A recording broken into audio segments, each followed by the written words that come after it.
Drew, since the Tallapoosa is your home river, let's call it that. Let's start with talking about the area and specifically where the name came from. That really interests me. Yeah, the Tallapoosa is in the east central area of Alabama, and a lot of people don't realize that it's the foothills of the Appalachians in east central Alabama, and so it's called the Piedmont region. A lot of rocks, a lot of hills, and so Tallapoosa River cuts right through that, and beautiful area. You really sometimes don't feel like you're in Alabama. Some people may be familiar with Mount Cheaha. That's north of where we like to fish. But yeah, it's a beautiful river, and it's been inhabited for a long time. The name of the Tallapoosa, or the Tallapoosa, that word comes from the Muskogee language. It's the English version, the English spelling of essentially grandmother town. It was a matrilineal society, and so they considered it the oldest branch of the Muskogee nation that lived around that area.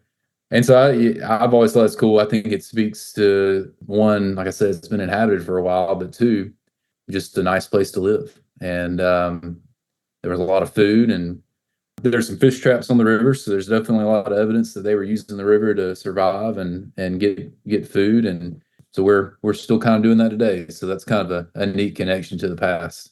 No, that's really cool. I've been listening Yeah. to I don't know if you listen to Bear Grease podcast or not. I know a lot of people do, and they're doing a series on Osceola, who's a Seminole warrior, and I guess chief as well. And I think they wrapped it up this last week. But any of that kind of culture interests me. I've got a little bit of Native American in me, I guess more from my great grandmother, my grandfather, and my mother's side, kind of down that way.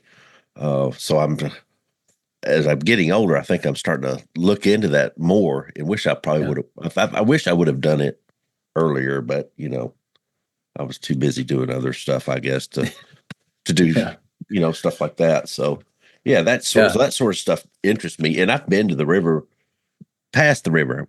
We came back from Florida one year.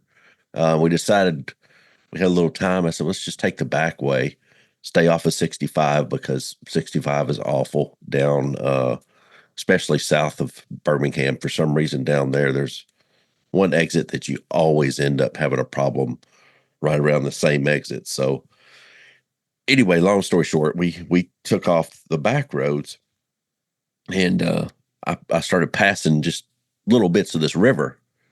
And I kept looking at it, and it looks just like what you've got in your background: bigger boulders, down trees, lots of structure. And I was thinking, and I never did know what the river was, because we were still kind of on back roads, and there was no sign that said, "Hey, you're passing the Tallapoosa right now." So anyway, Mhm. it's a neat river. And a friend of mine, Eric Azell, he's guided down there a little bit, I guess, and he spent some time down in that area a few years ago. So yeah, it's an interesting river. I've always wanted to learn about it. And then when you and I started talking, I was like, oh, I know where this is. So Yeah. I think this is going to be a great episode for folks to listen to. So why don't we go ahead and kick the show off? We got a good round of questions here. So from high atop the world headquarters of Southeastern Fly, this is the Southeastern Fly podcast. Thanks for joining us on this episode. Feel free to share it with your friends and your fishing partners. Hit the like and click the follow. You listen to the podcast or watch it on YouTube, you can do that. So who is our guest today on this episode about fishing the Tallapoosa? He's a warm water fly fishing specialist. He has a true desire to help others catch fish on the fly. Loves the Piedmont area. We talked the other day, and he was really enthusiastic about his part of the world. He's a teaching guide, and I've heard that from a couple different people now. Not just one or two, but just a few actually. You can find him at eastalabamaflyfishing.com. Please welcome to the Southeastern Fly podcast, Drew Morgan. Drew, thanks for stopping by. Sure. Yeah. Thanks for having me. I'm happy to be here and thankful for the opportunity. Yeah, I think this is going to be a good one. I need to tell the folks a little bit about me. I don't want to spend much time on this, but this may be some folks' first time or second time listening. I don't do this on every episode, but I'm David Perry. I'm the host of the podcast. Been doing this about 93, 4, 5 episodes. So this is probably the fourth year, something like that. Third or fourth. Time flies. Anyway, Yeah. so we run the podcast here. I also own a fly fishing guide service called Southeastern Fly, believe it or not. And we guide on the start in the south and work our way up. We guide on the Elk River near Jack Daniels distillery down in Lynchburg. We guide on some warm water for muskie and smallmouth around McMinnville, Tennessee. Do a little bit of guiding here in Murfreesboro on the Stones, mostly in the spring for the White Bass Run, which is a blast. Guide on the Caney Fork River, which is kind of between Nashville and Cookeville, Tennessee, and do a little bit, not much, but a little bit up toward the Salina area, right up next to the Kentucky line. So, just so y'all know, that's kind of what we do here. Lots of irons in the fire. Some of my friends wonder why I do this, and sometimes I wonder the same thing. I got lots going on, but if it wasn't for that, I'd just be sitting on the couch eating cheese doodles, and that Yeah. just doesn't sound like a lot of fun. So, yeah. So, like I was saying, Yeah. Drew, we came back from the coast a few years ago. Decided to take the back way home because I-65 is awful, and started coming across the river and found out it was the Tallapoosa later. And so I saw a little bit of the river that day that we were traveling. I was driving, so I saw it from the car window, kind of like watching a TV, watching stuff go by on a TV. And it would be hard for me to describe it or do it justice. Can you kind of describe the Piedmont area and specifically the river itself? So, like I said at the beginning, it's really the foothills of the Appalachians. Mount Cheaha is the highest point in Alabama, and it's tail end of the Appalachians. And so the Piedmont is ramping up to that. And I won't say it's unique because there's other areas like this, but there's ridges and valleys. And so the river cuts through a lot of these ridges and valleys. And what's neat about the Tallapoosa is that it's not like your typical Alabama River. There's a lot of rivers in Alabama that are not what you think about. I think a lot of people, when they think of Alabama, they think of slow, deep, muddy rivers, and that's certainly true in the coastal plain of Alabama, South Alabama. But once you get above the fall line, which is a geological term, it's the line that separates the Piedmont from the coastal plain. Once you get above the fall line, there's a lot of really pretty, relatively clear, cool streams that flow into rivers. And of course, a lot of these rivers have been dammed up to make reservoirs and to make hydroelectric power back in the early to mid 1900s. But you still have a lot of really great sections of shoals, rocky sections, gravelly sections, and in between the shoals, you've got slower water. So our river, the Tallapoosa, the one we're talking about, it's like that. There's long stretches of rock gardens or shoals or whatever you want to call them. We tend to call them shoals. The shoals will be a couple miles long, then you'll have a mile or two of kind of slower water, and then a big rock garden shoal, and then some slower water. And so a lot of rock, a lot of hills alongside. The great thing about the Tallapoosa is it's not very developed at all. I've fished in a lot of rivers around the South, and generally rivers are where industry coalesces, right, to either pool water or to maybe they were shipping things or something at some point. But other than there is one quarry on the river, but really other than that, um, there's not a whole lot of development. There's no industry. There's not it doesn't flow through any major city. There's a few towns alongside of it, but because of all that, it's really clean. There's some E. coli and some things and heavy and big high water. But when the water is normal, I mean, you can eat whatever you want to eat out of it. There's no issues like that. We rarely ever see trash.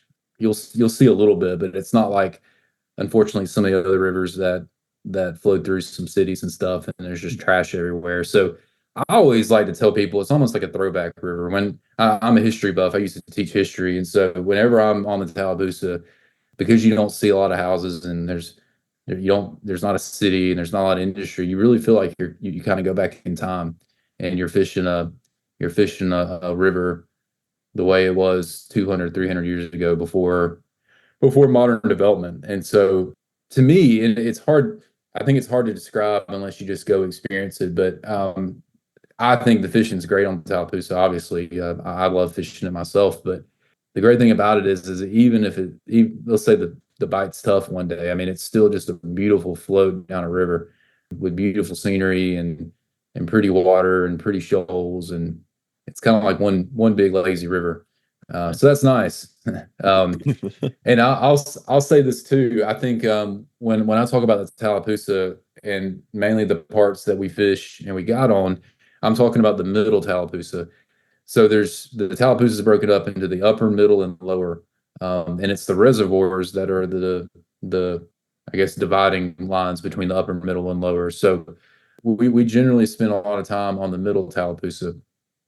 So I think that's important to say because the lower Tallapoosa starts getting it drops below the fall line. It gets into some coastal plains, so it has a much different character than the middle, and then the upper kind of gets into a little bit more pasture and plain, although it's still kind of rocky.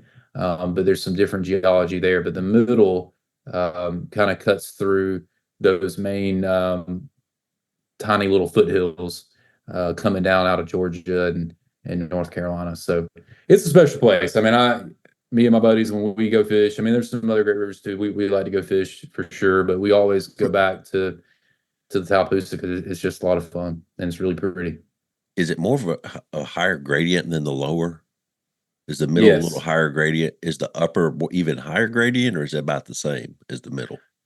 it's probably about the same. I'd say there is some gradient because the middle cuts through some of those ridges. When I say ridge, I'm not talking about really high ridge. I'm talking about really low ridges, the rocky ridges. There's some decent elevation change. I can't give you a number, Yeah. but every shoal, every rock garden is elevation change. You know, it's water rushing over the rocks and dropping in elevation. So yep. So do y'all row a drift boats or rafts, or I know you're in a boat of some kind more than you're out there waiting. Yeah, that's a great question. So we do raft style drift boats, especially when the water's low. There's in these shoals, there's not really a main channel sometimes. So it's not like a river where you just got this kind of gravelly bottom and the water's just kind of all uniformly flowing in one direction. There's some parts of the river where it's a quarter of a mile wide. And so it gets really wide and shallow, and then you almost kind of have to switch your brain and think of fishing in terms of thinking creeks within the river Oh and yeah, start breaking the river down in terms of, okay, I know this is a river, but this little part I'm on right here, I'm going to fish just like I would fish a creek and break it down like that. yeah, that makes Um, sense. there's some parts of the river it's wild. The water there's so many rocks and it's just so nuanced that the water in some places at certain water levels will flow almost perpendicular to the rest of the flow of the river. The Oh, water, because it's just the way the river bottom shaped, it'll actually turn and kind of go not against itself, but kind of go back upstream. So oh wow. it's a very interesting if you like technical pockets. I mean, just fishing spot after fishing spot. It's a really great place. But also, so yes, so back to your question about the rafts.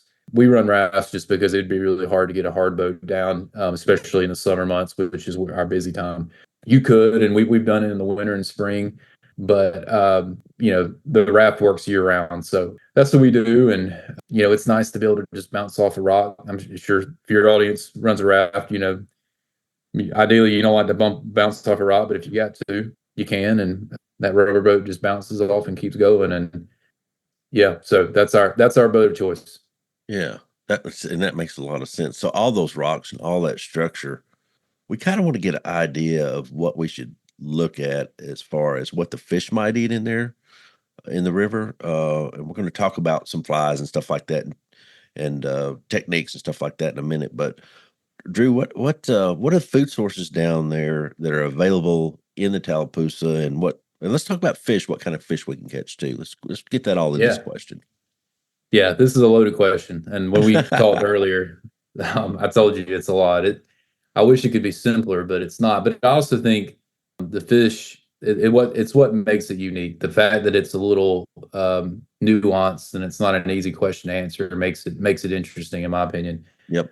And I should go back and say there is a reservoir upstream from the middle, and that reservoir is deep, and it's a deep, clear lake, relatively clear. And the water they pull out is from the bottom, so it's almost a tailwater, although it's not cold enough to support trout. But the water all year round is pretty cool that comes out of that dam, and so it makes a refuge in the heat of the summer months. The water on the Tallapoosa will still be, a good bit cooler than a lot of other creeks and rivers around. And I say that because that really helps our bass population, actually. I think a Oh, lot of people have this idea of bass as loving to live in just hot, nasty, still water, and that's true. That's certainly true for largemouth. I think right. largemouth love that. And I'm no biologist, so if you've got any biologists listening, they can email you or email me and correct us. But I'm friends with several, and you know, I think one thing we don't think about is that largemouth have gotten really popular since we built ponds and reservoirs. But before all the ponds and reservoirs that we built over the past 100 years, it's the bass that thrive in the moving water that yeah, I mean they've always been here. So when you're fishing any river for bass, you're fishing for fish for bass that yeah, certainly have been there since creation. And that's interesting to me, as opposed to, and I love largemouth fishing in ponds, but you have to know most ponds are stocked with largemouth that are genetically engineered to grow fast. The pond, there are no natural lakes or ponds in Alabama, so we've just figured out that those fish would like it. And certainly largemouth will live in really slow rivers too. But it's all I had to say. I can count on one hand the amount of largemouth that we've caught over 10 years fishing the river personally and 8 years guide, and I can count on one hand the amount of largemouth that I've caught on the Huh. middle of Tallapoosa. And if people are familiar with Lake Martin, which is what the middle flows into, Lake Martin is known as a spotted bass lake. I mean, you can catch a ton of spotted bass on Lake Martin. Anyway, so we primarily target two of the black basses, or two fish that are in the black bass family. So, strap in. Here's your biology lesson for the day. So, the black bass family, you've got certain largemouth, smallmouth, Guadalupe bass, Swanee bass, spotted bass, red eye bass. You've got all these different kind of basses. We're learning more and more that the diversity within the black bass family is a lot more than we thought 30 years ago, 40 years ago. And what's neat about that is all these fish are native. You know, nobody stocked these fish. Nobody had to put these fish here. These are the fish that were put here from the beginning, or that are here from the beginning. And so I think that's neat to me, that I'm fishing for a species that has been using this river and living in this river, depending on your beliefs, either millions of years or thousands of years. So the main two types of black bass species well, not the main, but the two types of black bass species that live in the Tallapoosa, in the middle Tallapoosa, are Alabama bass and Tallapoosa bass. That is their name now. Okay. So the biologists have determined that the spotted bass in the Tallapoosa and some of the other rivers in Alabama are genetically different than, say, like the Kentucky strain of spotted bass or the Kentucky spots. And so they've named them that sometimes you'll hear Alabama spotted bass or just the Alabama bass. Yeah. So we have Alabama bass. Now, let me say something real quick about Alabama bass. A lot of people, they are highly invasive if they are put in rivers where they're not supposed to be. So if you take a whole Alabama bass and go put them in the Caney, they can adapt. Well, maybe not a cold water river, so that's probably a bad example. But you go put them in another warm water river, they can adapt very quickly, and they will take over, and they Huh. will eat everything else. They're highly just voracious. So, but they're native in the Tallapoosa. They're supposed to be there. So that's the one type of black bass. They're a lot of fun to catch, and we can go into more of that later. But the other type of bass that coexist with the Alabama bass is what we now call the Tallapoosa bass. Formerly, it was known as the red eye bass, So a lot of people have heard more and more about red-eye bass. We used to think that there was just one, they were just red-eye bass. They were all just red-eye bass. And again, biologists have done studies. One of my buddies, Matt Lewis, has headed up all this research, and he wrote a book about fishing for red-eye bass. But Yeah, Matt's been on here before. oh, good. Okay, Yeah, well yeah, then yeah, refer back to that episode if you yeah. want more of a He lesson. was But technical, very technical. Yeah.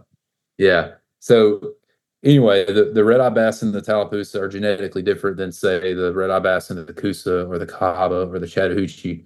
And so we call them Tallapoosa bass now. And if you want to Okay. know if you've caught a Tallapoosa bass or not, just know what river you're fishing in. And if you catch a red-eye bass in Tallapoosa, it's a Tallapoosa bass. Okay, I see what y'all did now. And they do look different. So if you come fish Tallapoosa or if you come fish with us, and you want to catch red-eye bass, or excuse me, Tallapoosa bass, if you can come in the spring, they almost get turquoise when they're in mating season. Yeah, And it's the wildest thing to see a blue bass, but they're extremely colorful. They're A lot of people call them the Bama brook trout, or the bass version of a brook trout. yep, They don't get as very big. They're slow growers. You catch a 13-inch red-eye bass, it's a big one. It's probably 4 to 5 years old, but they're very hard fighters, voracious eaters. I mean, they have such big attitudes, and a whole lot of fun to catch on a fly rod. So those are the two main black bass species. Those are the primary species we fish for in the river on the Tallapoosa. I will put a plug in real quick. We do have some guides. We have a guide that fishes for carp on the Coosa, and oh, we have a guy that did some smallmouth trips up in North Alabama. So we're not just the Tallapoosa, but that's the majority of our trips are on the Tallapoosa. so when Matt and I were doing that podcast, of course, that episode, I started looking, at pictures of them because I thought red eye. Well, up here, red eye is, it's kind of a bass bluegill looking thing, and he was like, no, not the same. I started looking at it, and they are really beautiful fish. And I bet in probably some of the pictures I saw were during the spawn or whatever. But Yeah. yeah, I thought, wow, that's really something. And I can see why they would be, compared to the brook trout, especially they have a lot of the same tendencies of some growth rate highly, like rabbits, I guess, just that sort of thing. Yeah. So, but what And are they? they love living around and in current. You Yeah, won't find a red eye bass in a pond or still water. So they're a lot like a trout kind of in that way. People don't think of bass like that, but and even the Alabama bass, they like to be adjacent and next to current. So yeah. yeah. What about eating? What are they eating? What are they eating out of that river? Yeah, so on the Tallapoosa, it's unique in that in the summer, well, the water that comes out of the reservoir upstream, it is not the richest in nutrients and microorganisms. Right. It's from the bottom of the lake, and so if you fish tailwater, you know what I'm talking about. Yep. So because of that, I've learned that there's not a lot of like I said, microorganisms and things for little fish to eat. So basically, what it means is in the summer months, especially, we don't have a lot of shad. Now there is shad and blueback herring in Lake Martin, and they certainly can swim up, and they do at certain points in the year. But what that means, it makes for a really interesting fishing experience where they really depend on fishing or on eating terrestrial topwater stuff, even in the summer, even when you might not think it would work. Right. They're not going to pass up on a meal that's floating on top. I fished a lot of rivers in the South for bass, and I will say I do think the Tallapoosa is the best topwater river. That's just my opinion. Some people may disagree. There's certainly some great rivers out there where you can fish topwater, but I mean, there's some days in the summer if you want that classic bass popper in the summer experience. I just don't think you can beat the Tallapoosa. It's a terrestrials. We'll get into flies, I guess, in a little bit, but Yeah. so terrestrials, and then what's wild is we'll catch a lot of fish on top, and they'll have a belly full of crayfish. Just especially red eye bass, their bellies will be stuffed with crayfish, and you can see the antenna of the crayfish coming out of the gullet. When you look in their mouth, and you can just see they're just crammed in that stomach. But so they love crayfish too. We don't fish a lot of crayfish patterns, and there's some reasons for that. But the main reason is you can catch them all the time on top water with Yeah. bellies stuffed full of crayfish, so I mean they're eating Right. they're eating whatever comes by. They're looking up and down, Um, aren't they? they're looking, yeah, they're opportunistic. And so we will go streamers and we fish bait fish and then they eat bait fish. I'm not saying, yeah, they'll eat baby bluegills and little darters and minnows and things, but they're also looking up. And that's our favorite way to fish for them. You would think with eating crayfish, you would get a lot of protein, a lot of goodness out of there that would make you grow as a fish, or would make the fish grow, I guess I should say. But it sounds like that they're just not genetically doing that. So something Well, stunted their growth. well, the genetics is just the way they were made. They're just a smaller species of bass. Yeah. So the genetics, it does limit their size. But I will say this, relatively speaking, for red-eye bass, and if you ever have Matt, you can ask him. The Matt's, I believe Matt's fish for red-eye bass all over the state and all over, and there's in Georgia too. Yeah. I think his biggest red-eye bass has come out of the Tallapoosa. Oh, It is, if you want to have a chance, I should say that, if you want to have a chance to catch a 13-inch plus Tallapoosa bass or red-eye bass, the Tallapoosa is the place to go. So to your point, the genetics, they're still smaller than a lot of other bass species, but they, relatively speaking, for the species, they do get larger in the Tallapoosa, but because of all these reasons that we're talking about. yeah. Okay, that makes sense. Yeah. So Makes that was a total good point. sense. So when you're fishing for these, I guess so if you're fishing, if you decide to want to fish crayfish patterns, if you want to fish poppers, what about rods and terminal tackle and then I won't get into flies after that, but what do you recommend bringing? Yeah, I mean, my personal setup, and it's what I encourage clients to bring is a, well, I'll talk my personal setup first. I like a fast 5 weight. So I like a Oh, really stiff, fast action 5 weight. And I like a 5 because if you do get red eye bass, a 5 is going to make it fun. You'll feel it'll bend the rod a little bit, and it's fun. But it also can handle a bigger Alabama bass if you get into a bigger Alabama bass.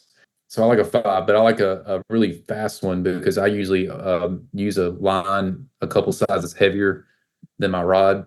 It's a big river. It's wide and it's open, and the wind's always blowing.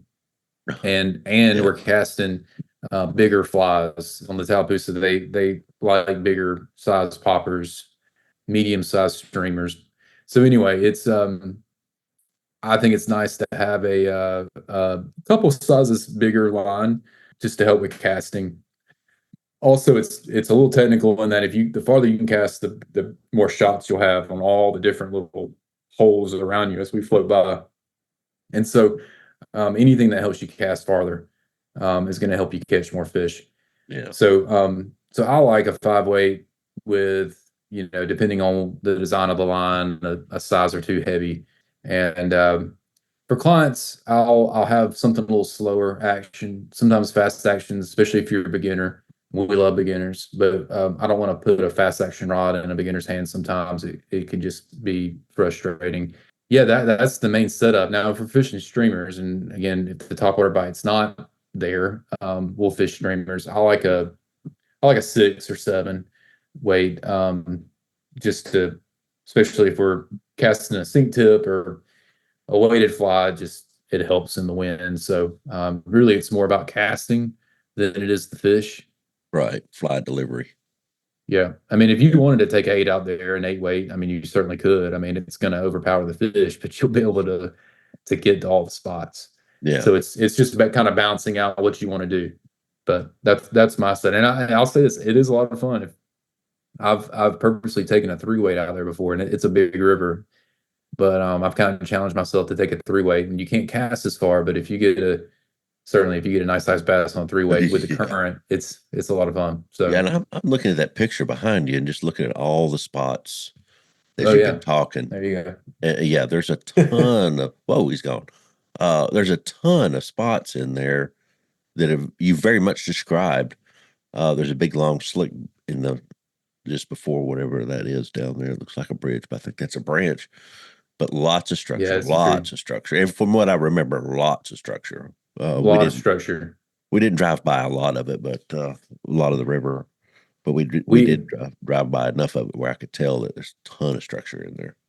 There's so much structure. I tell people, look, if you don't get your cast exactly where it's at, we'll cast to something maybe 2 or 3 times, but then let's just move on down because literally 10 feet downriver, there's going to be another awesome spot that can Yeah, hold a fish. yeah, yeah. And it's just spot after spot after spot after spot of structure, and you can just get in this zone of just fishing all day, and it's a lot of fun. Yeah, that makes you focus on the fishing and nothing else whenever it's like that too, especially when you can get yourself to look downstream at the next spot instead of just getting hung up on, well, this may be the last good spot. Now there's 100 of them. I can see them all down there.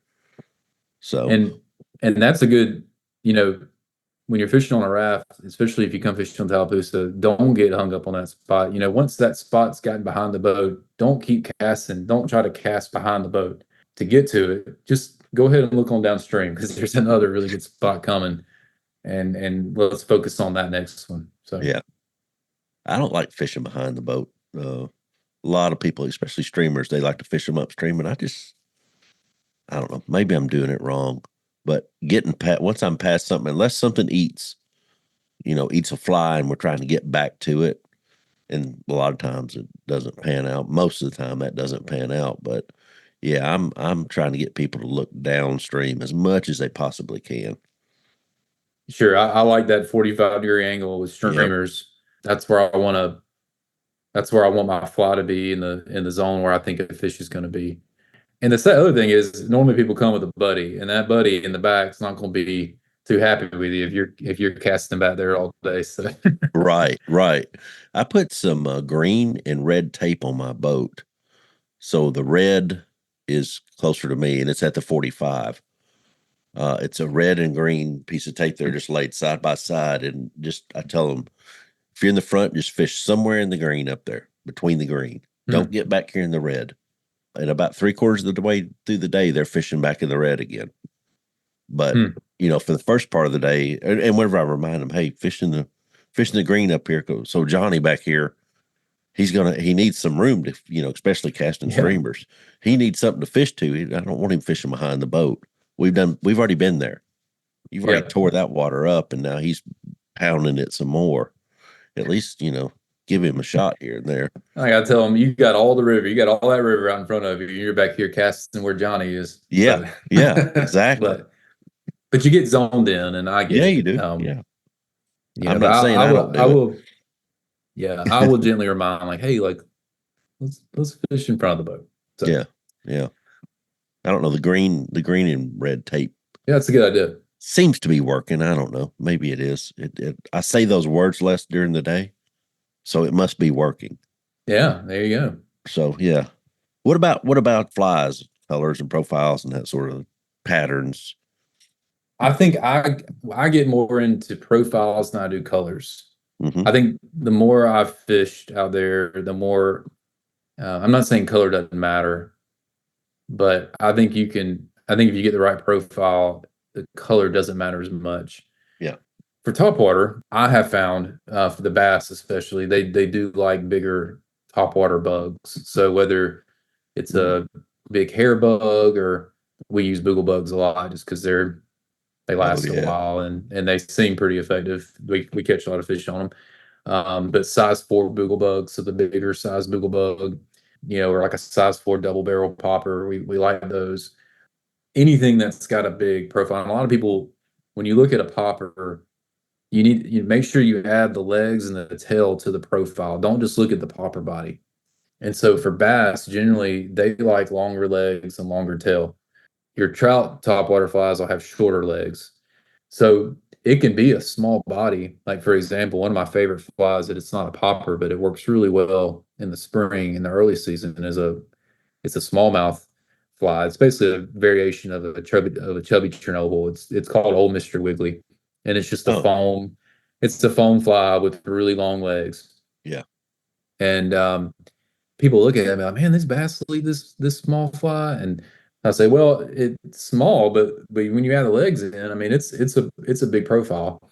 So topwater bugs that have a big profile, those tend to work.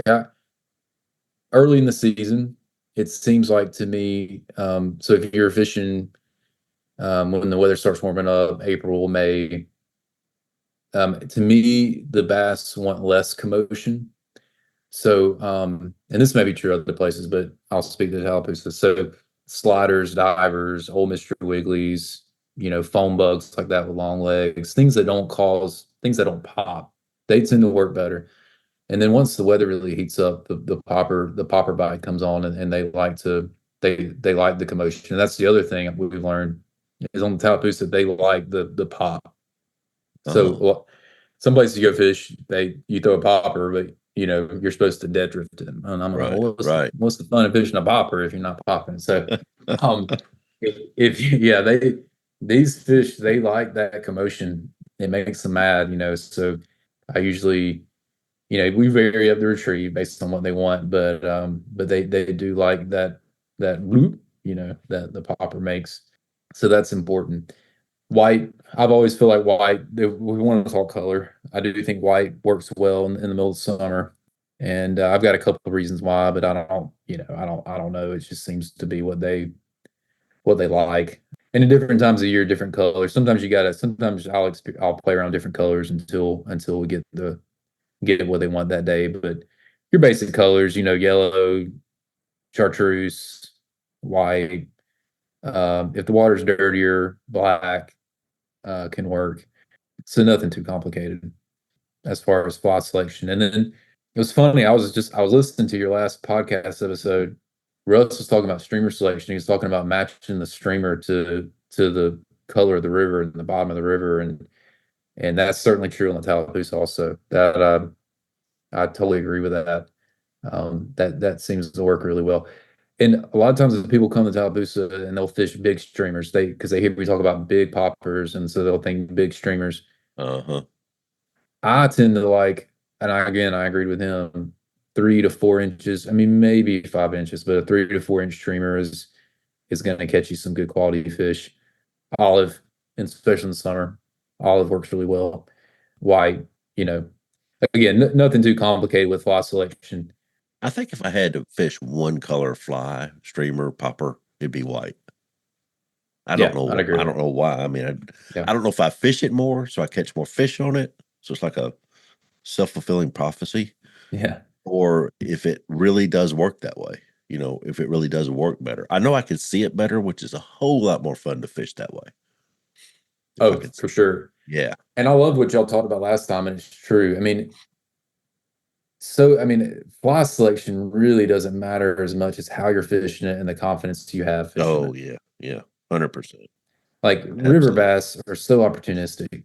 If you present something right, no, I'm not saying there's sometimes where just something's not going to work, but if you're close to what they want and you have confidence and you fish it well and you present it right and you get it there, the skill is presenting it. It's not necessarily fly selection. It's getting the fly in the ambush zone of where the fish want to eat it. That's more of the skill for sure. Yes. So Somebody said the other day, your job is to get that fly in front of that fish and yeah, make him eat. That's really yeah. what your job is all day long. And Make I him an see, offer he can't refuse. yeah, yeah. Do I eat it or do I run from it? Which one do I do here? Which one's Yeah. easier? And I was saying this the other day that I see people that they're constantly changing flies, which is fine if you're fishing where the fish are, where you've got some experience or where they should be. Let's put it that way. You never really know exactly where they are unless you can see them. But I see people like changing, changing, changing, changing. Oh, we changed, I changed flies 20 times and finally they started hitting. And I was like, well, have you ever thought maybe you're closer to a stocking point or Yeah. something is they're just there that day? And how do you really know the difference? But yeah, it's definitely presentation, delivery, presentation, all that There's so stuff many matters. variables. There's so many variables. And I'm a big proponent of a lot of flash. I had a fly rod growing up. I grew up in Dothan, Alabama. and fishing creeks and rivers and down on the coast. And I had a fly rod, but I fish conventional more, and I still fish all kind of ways. But a lot of what we do for bass, what I do for bass, I try to learn from conventional anglers and look what they're doing. And Yeah. I mean, you look at their jerk baits and crankbaits and spinner baits and buzz baits and all the baits they have. I mean, there's a ton of flash going on in those. I mean, some of them are just mirror colored. It's Yeah. it's Yeah. truly just a mirror. And so sometimes I think in fly fishing we don't use enough flash for bass, fly fishing for bass. I made a fly purely out of flash, and I mean, there's some out there, and caught fish on it one time. There's just nothing but flash shaboo and Yeah. crystal flash. And so I think that's something. But going back to your point real quick, I do think sometimes the bite's just tough. I Right. mean, Right. especially with bass, like sometimes either the moon phase is bad, or they ate all night and they're not eating in the day, or Yeah. whatever it may be, the bite's just tough. And so on those days, there's some wisdom in just sticking with a fly that you fish well and that you're having fun fishing, first of all, and that you feel like you have a chance than swishing constantly. And because then you don't get in rhythms, and Yeah. You're you're right just about that. Yeah. so you can't forget it's about having fun. Oh, that's, yeah. So Yeah. For sure. I've seen, and that's just a tough day. Speaking of moon phases, stuff like that, we went out on a full moon the other day. I think everything was against us. And I told the guys, I said, before we went, I said, the day before, I said, it's going to be hard. It's just going to be hard tomorrow. yeah, If you want to reschedule, let's reschedule it. Because I mean, I don't care. I don't want to take somebody and them not have a good time. These two guys, so much fun to fish with. Fishing was so hard. Full moon, yeah. night before, no clouds. I said, Mhm. they're probably going to eat at night, especially Yep. the bigger fish. They're going to be lounging around eating cheese doodles if they do anything at all. Yep. They're not going to be going for streamers. But, Yep. we can fish nymphs, but that's not going to probably do it either because they're just not going to eat. Wind blowing 40 miles an hour, Mm. 40-mile-an-hour That's tough. gusts. Yeah, yeah. And we're That's throwing, tough. 8 weights and heavy sink lines, and we tried floating lines. We tried everything that day. Oh, yeah. TWRA is out on the river shocking that day. So I said, well, I'll just get in front of them. And I got in front of them. But I had talked to the guy in the parking lot. I said, hey, where are you going to run the river? And we talked about it almost all the way down the river. And I felt like, wait a minute, you're not supposed to be there. You said you were going to be somewhere else. And what I found was he's shocking the same dead gum lines I've been fishing for years. So whoever did that is like, okay, well, let's just follow these boats down and see where they go and see what's there. What else? There was Yeah. something else. Oh. And there was it was clear and then cloudy and then rain and then cloudy, then clear, then cloudy, then rain. I mean, the weather's, we went through the whole gamut of stuff, and it was a tough day. We caught fish, but it wasn't what I really wanted them to do. But we had a blast though, because they go enough times that they're like, yeah, it's fine. Don't worry about it. Cause I'm like, I want you to catch, if you catch 100 fish, Right. I want you to catch 101. Yep. It's just not quite going to be enough for me ever. But anyway, Well, and yeah, you that's got to remember that. You got to remember yeah. that. And of course, I'm a guide, so this sounds biased, but I have learned when I take trips myself, that's why it's just best just to hire a guide. Because even if the Oh, fish yeah. is stuff, that guide knows way more, and you're gonna have way more of a chance. I mean, anybody can go out and catch fish on a day. What I call it a magic day, where it doesn't matter what Yes. you throw, and fish are just like jumping in the boat, and it's just amazing. I mean, you don't hire a guide. Well, maybe there's other reasons, but I mean, the guide's gonna help you catch fish when it's tough, Yeah. or at least give you a better chance of catching a fish when it's tough. So Absolutely. now, if you fish with a guide and you don't catch fish, and that just means it was a really tough day, Yeah. really I tough. guarantee you they could tell by the way I was working that I was trying. There's Yeah. no doubt in my mind because we were out there fishing harder, a little bit longer. And, I kept them where I could. And with the wind blowing, of course, it's either blowing at your back all day or at your face all day. So, Hmm. it doesn't matter which way the river turns. But anyway, so you're talking about the fish jumping in the boat, jumping in the net. And those Yeah. days are great. I mean, all of a sudden I'm like, hey, maybe I know what I'm doing. Or Right. Maybe it's just one of those good days. What do you think's the best time to fish down there with you? It really depends on your skill level and it depends on how you want to fish. So if you can hit the weather right in January, February, March, it's a great time to fish streamers. And it's a great Mm, chance to catch big spotted bass, especially. What's hard about those days is the weather's got to be right. It's got to be pre-front, warm, relatively warm day, light wind and kind of cloudy. Just a day where you wouldn't think about going fishing, but those can be good days. But our most popular times, what we consider our season, is from April to right about now. So there's a little bit of a lull, certainly in August, end of July, August, early September, when the water just gets really low and warm, and people don't really want to usually go out to fish those times anyway. yeah, So right. we that's a little bit of a lull in our season then, but then it picks back up in the fall. And then usually whenever that first freeze happens, it things kind of shut down. I guess it kind of shocks the fish or something, and they do seem to kind of shut down. But then in the winter, around Christmas, a little bit after, the streamer bite starts coming back on. So, I mean, it's almost a year-round fishery. Sounds There's like certainly it. better times than others. Topwater certainly in summer, from beginning in April all the way through. You can have a chance to fish topwater, which is nice. So yeah, I mean, it's really when you want to go. I mean, I think weather is more predictable in the summer months and in the fall. Yeah. So it's just a little less predictable in the spring. But Best month. Just pick the m best month. my favorite month is, I would say, late May to early June. Yeah. You've got Same. the weather's more predictable. You don't have those Okay. springtime fronts moving through. The fish are in summertime mode. The red-eye bass still have blue on them. We have a lot of shoal lilies or cahaba lilies in our shoals, and so they're blooming. So it's just pretty to look at. And yeah, I think fall's fun too. Fall's a pretty time to be out there, and the fish are geared up for winter. But yeah, late May, early June. Sounds like you would agree. Yeah, yeah, it's kind of the same. Everybody's a great guide in the springtime. Yeah, Yeah, yeah. everybody's a great fisherman in the spring. So if we decide we want to come down there, so a lot of people travel that listen to this. They may not travel to Russia or Mongolia or Patagonia or anything like that, but they do travel throughout the southeast. So for those who travel, where would you stay? And more importantly, what would you eat and where would you eat? Yeah, I think told you earlier.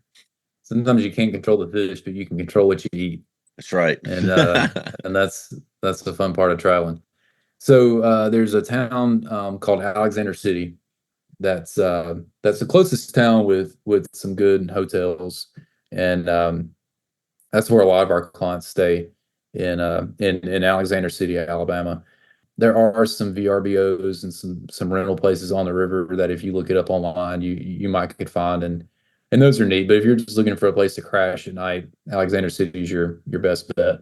Auburn is about 45 minutes away also, so it's not a bad drive. I actually live in Auburn, and there's some nicer hotels and stuff in Auburn, and a lot more restaurants and stuff to go eat at in Auburn. But most people stay in Alexander City, and then for food, there's two places I always like to recommend, two local places. So one is a place called Oscars, and it's on Lake Martin.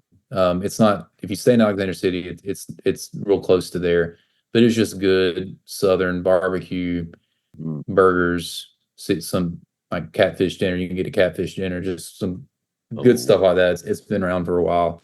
They yeah. know what they're doing and got a good atmosphere. And then there's another place in Waverly, Alabama, which is down the highway from Alexander City, called the Waverly Local, and it's good Southern food. It's a little bit more fine dining, if you want to say it's fine dining. I wouldn't say it's fine dining, but Yeah. it's the menu's a little more crafted. So if you're looking at something a little bit nicer, Waverly Local's a really cool place. It's a really cool little small town too. So those are the two places I always tell people. then there's a Jack's. So we love Jack's. So if you come down and fish with us and you see a Jack's, it's a good place for breakfast. It's a fast food chain that's kind of regional, but man, they got the best biscuits. Oh, And really? oh yeah, There you good go. grits. And oh yeah, it's Okay. Jack's is where it's at. So What makes a good grit? What in the world makes a good grit?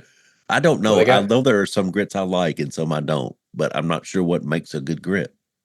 it's whether or not they got butter and or bacon grease in them. That makes a good grit.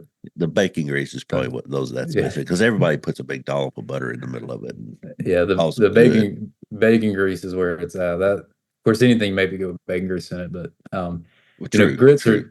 grits are just a blank canvas, and you can make it taste however you want it to taste. So I prefer salt and bacon grease. That is some wisdom right there.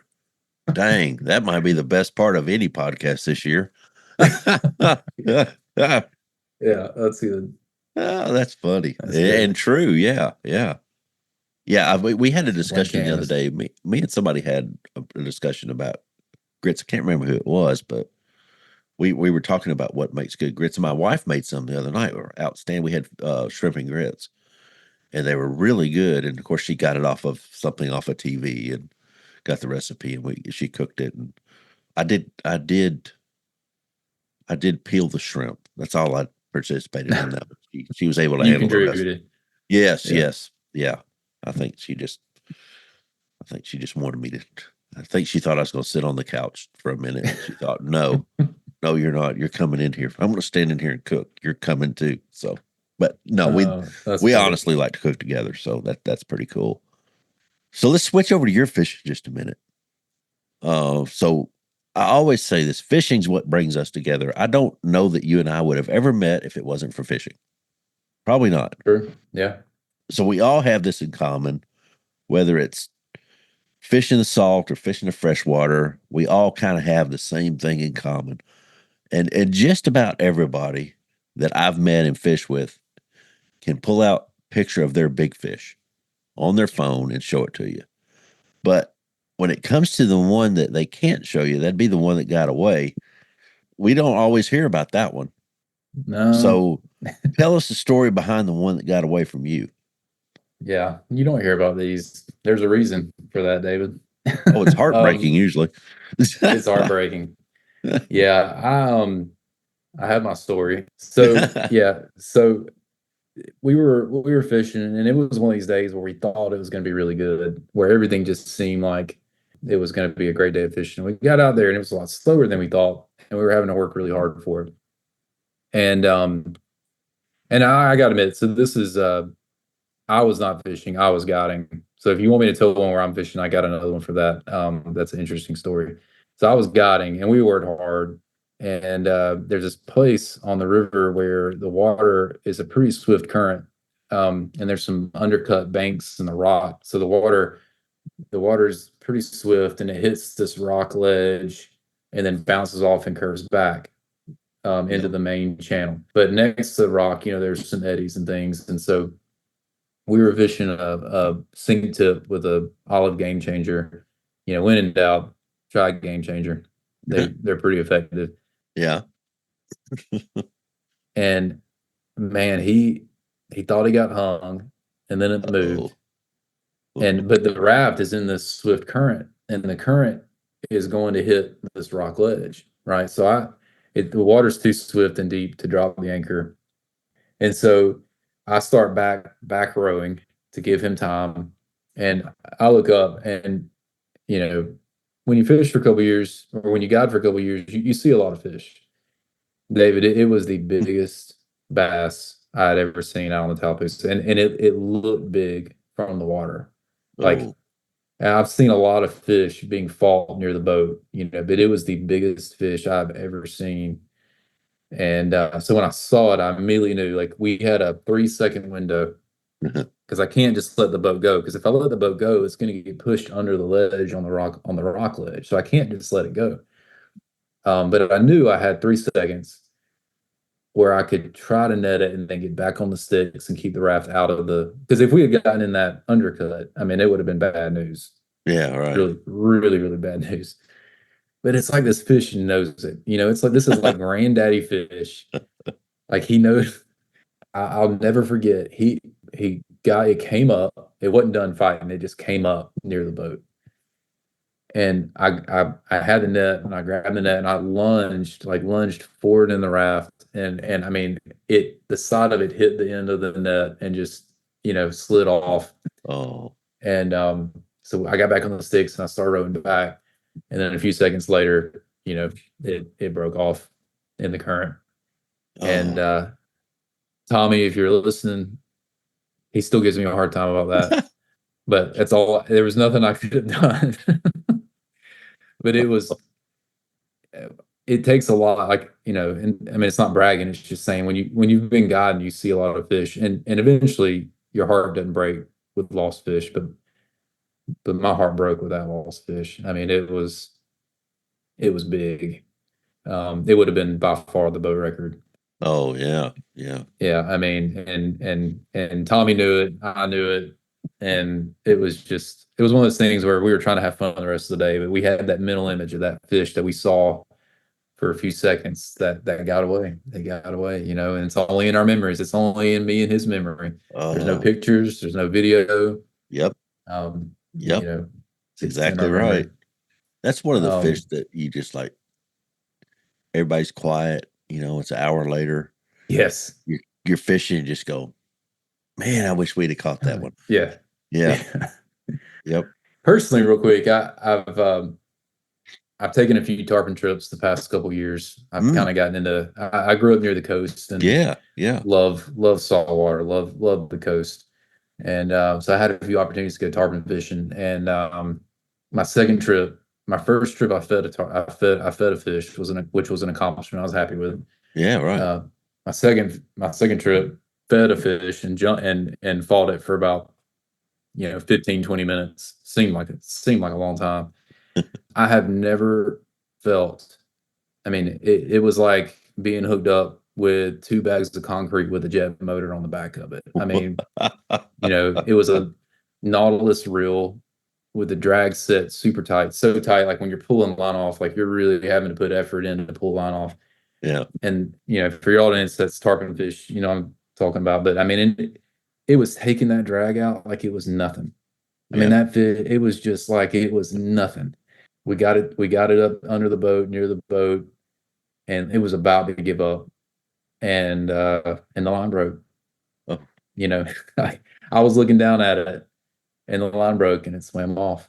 And it was still a lot of fun, but that's definitely, you start in the middle of the fight, you start thinking, I think I'm like, I think I got this. I mean, first of all, I fed it, I got it to eat. I survived the initial run and jump, and now the fish is tired and I'm just trying to get him to the boat. So you start having these images in your mind of like, man, I'm gonna get a picture with this fish. Yeah, right. And then it just breaks your heart. So, but it's still a lot of fun. So your day's coming. Your day's coming. If you're getting that many shots, your day's coming. Yeah, this last trip I took, my feelings got hurt a good bit. So I need to get back. I need to get back on the horse because I this past summer my feelings got hurt. But it's still a lot of fun. It's different. It's a different kind of fishing, but it's a lot of fun. It is that for sure. Well, what do you say we close this thing out? Yeah, that sounds good. It's been fun. Yeah, it has been fun. It's been good information. A lot of information that you'll have to go back and listen to probably more than once. So thanks for joining us on this episode. Hit the like, click the follow, share with your friends, share with your fishing partners, share with people that don't even fish. So who is our guest on this episode? He's a warm water fly fishing specialist, as you just heard. He has a true desire to help anglers catch fish on the fly. As you can tell, he's very knowledgeable and loves the Piedmont area of Alabama. He's a teaching guide. You can find him at eastalabamaflyfishing.com. Just spell that out. Drew Morgan, thanks for joining us on this Southeastern Fly episode. Yeah, happy to be here. Thank you, David. Thank you. You just listened to Drew Morgan fishing the Tallapoosa River on Southeastern Fly. See you next time.